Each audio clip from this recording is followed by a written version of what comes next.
के हर एक समस्या पर रखूंगा पूरा ध्यान, युद्ध स्तर पर होगा कार्य। प्रधान प्रतिनिधि काकलपुर। संवाददाता सतीश वर्मा की रिपोर्ट। साक्षात्कार के अगले चरण में हम आप पहुंच चुके हैं ग्राम पंचायत काकलपुर हरौंगा वाराणसी अंतर्गत, जहां हमारी मुलाकात नव निर्वाचित ग्राम प्रधान हीरावती देवी के प्रतिनिधि कन्हैया लाल यादव जी से होगी और जानेंगे इस ग्राम पंचायत में क्या क्या समस्याएं हैं, किन किन बिंदुओं को लेकर के ये काम करेंगे 5 वर्ष, और इनके बारे में थोड़ी सी हम आपको जानकारी दे दें कि इसके पूर्व में स्वयं कन्हैया लाल जी भी चुनाव लड़े थे, लेकिन कुछ वोटों से पीछे रह गए थे।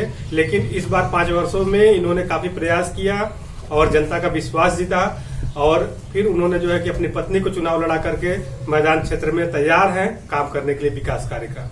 तो मिलते हैं कन्हैया लाल और हीरावती देवी से। नमस्कार प्रधान जी। सबसे पहले तो आपको मेरे चैनल के माध्यम से धन्यवाद कि आपको जो है गाँव की जनता ने जिताया। इस जीत पे आप क्या करना चाहेंगे?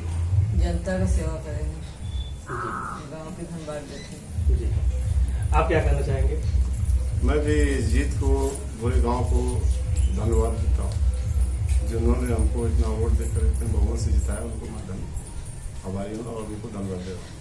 प्रधान जी, हर ग्राम पंचायत में 60 वर्ष के ऊपर के लोग होते हैं, कुछ विधवा महिलाएं भी होती हैं और कुछ दिव्यांग पुरुष महिला भी होते हैं जिनको सरकार द्वारा कुछ अनुदान मिलता है ताकि उनको अपना जीवन जीने में असुविधा न महसूस हो। तो क्या आपके भी ग्राम पंचायत में ऐसे लोग आज भी हैं जिनको इस योजना का लाभ नहीं मिल रहा है? मैं प्रधान चुनने से पहले कुछ % लोगों का वृद्धा पेंशन, विधवा पेंशन और विकलांग पेंशन दिलाया हूँ। अभी कुछ लोग वंचित रह गए हैं।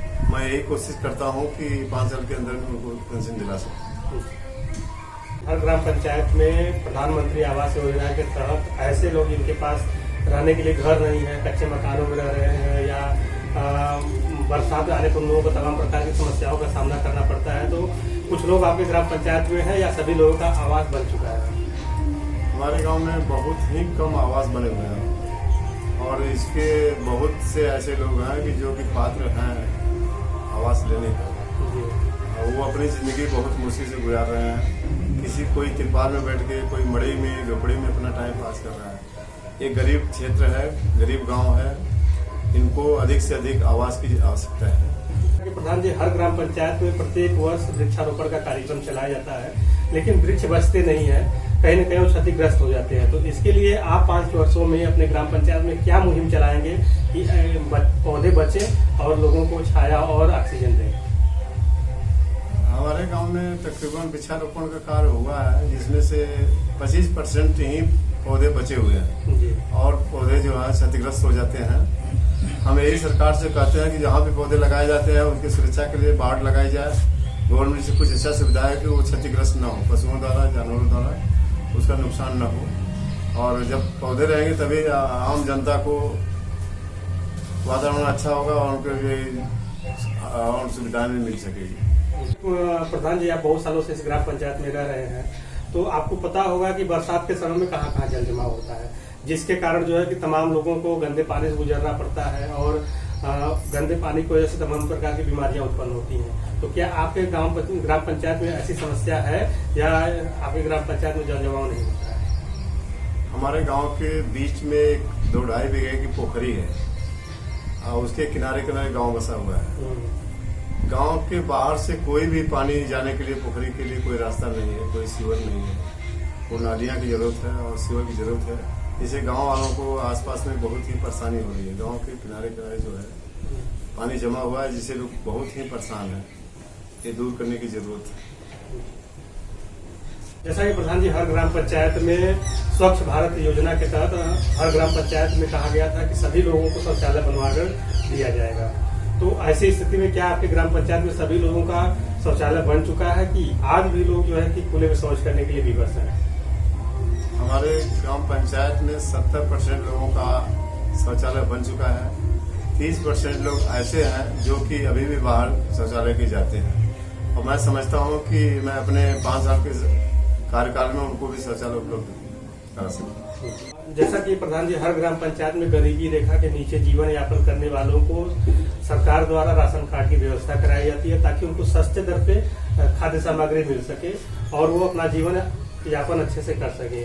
तो क्या आज भी आपके ग्राम पंचायत में कुछ लोग ऐसे हैं जिनको इस व्यवस्था का लाभ नहीं मिल पा रहा है? हमारे पंचायत के अंतर्गत हमको जहाँ तक हमारे संज्ञान में आया है कि 10% ऐसे लोग हैं कि जो कि इसका सुविधा का लाभ उनको नहीं मिल पा रहा। तो इसके लिए आप आने वाले समय में क्या व्यवस्था करेंगे?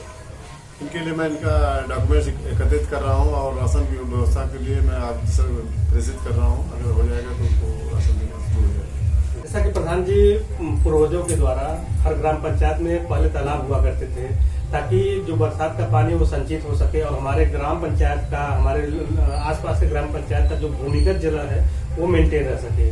तो क्या आपकी ग्राम पंचायत में आज तालाब है या भटने के कगार पे हो चुके हैं या उसकी सुंदरीकरण हो चुकी है?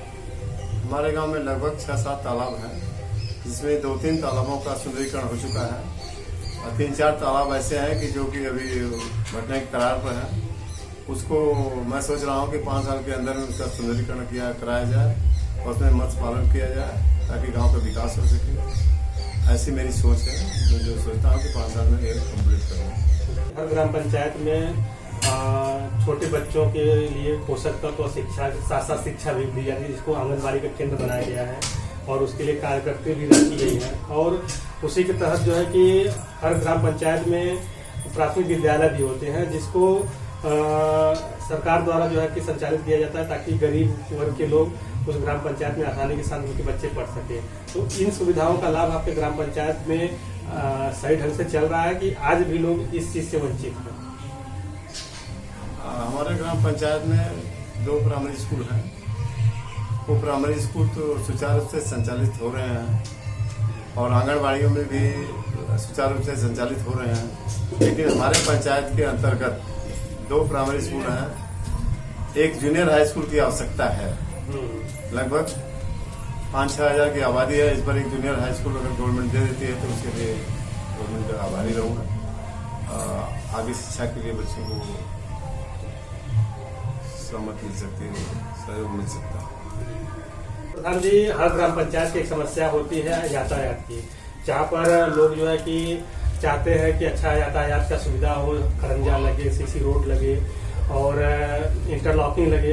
तो क्या आपकी ग्राम पंचायत में ये सारी व्यवस्थाएं हो चुकी है या आज भी आपका ग्राम पंचायत यातायात के मामले में पिछड़ा हुआ है?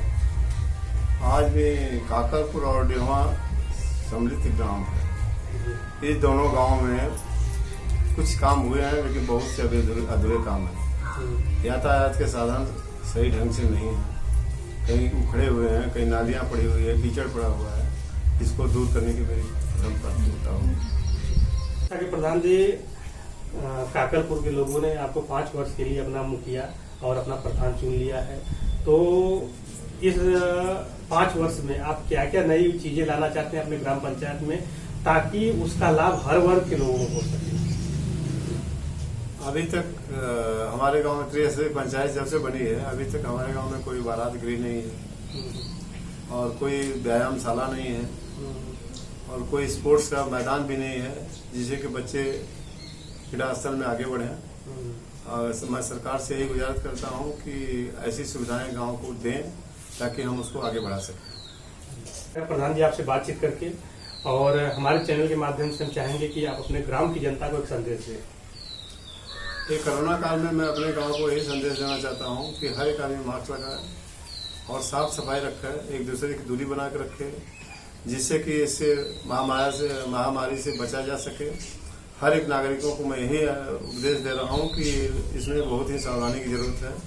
हर एक आदमी अपना खुद सुरक्षा प्रदान करे, दूरी बना कर रखे, लोगों के साथ समन्वय करे। अभी हमारे बीच में काकलपुर ग्राम पंचायत से कन्हैया लाल यादव जी बात कर रहे थे। उन्होंने ढेर सारी समस्याएं अपने ग्राम पंचायत में बताई और आगे वादा भी किया है जनता से कि हम कार्य भी करेंगे। तो मिलते हैं किसी अन्य ग्राम पंचायत में, जानते हैं वहाँ की समस्याओं के बारे में। तब तक के लिए नमस्कार।